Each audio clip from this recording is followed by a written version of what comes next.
There was a movie I saw years ago. I was a child. This scientist had a human brain in a jar of liquid. He had wires connected to the brain.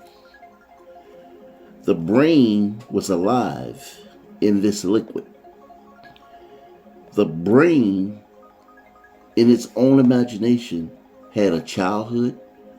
It went to school. It grew up, went to college.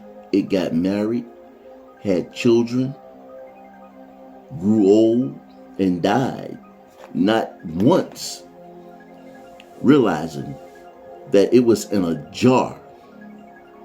See, the brain can't make the distinction between what is real and what's not real. The brain can't do that. When you do this technique, you will move right into the dream world, and everything will become lucid. Everything will be full of, you know how dreams look when you're in a dream. Your waking world will look that way. Now, this will happen until you get adjusted. Once you get adjusted, it calms down. But in the beginning, it can be uprooting, and a lot of people lose their balance because it gives you a very strong sense of freedom. And if too much freedom flows into you, you could lose your balance. So it's good to have a teacher. Now, this technique, don't let it fool you. Because once it wakes up your imagination, and that's what it does, it wakes up the imagination.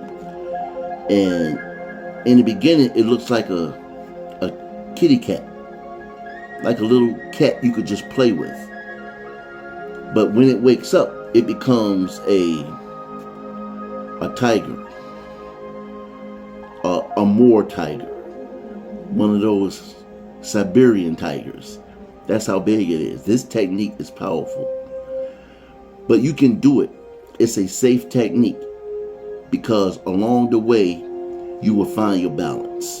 You just have to take your time, move into it, have the attitude that this is a dream.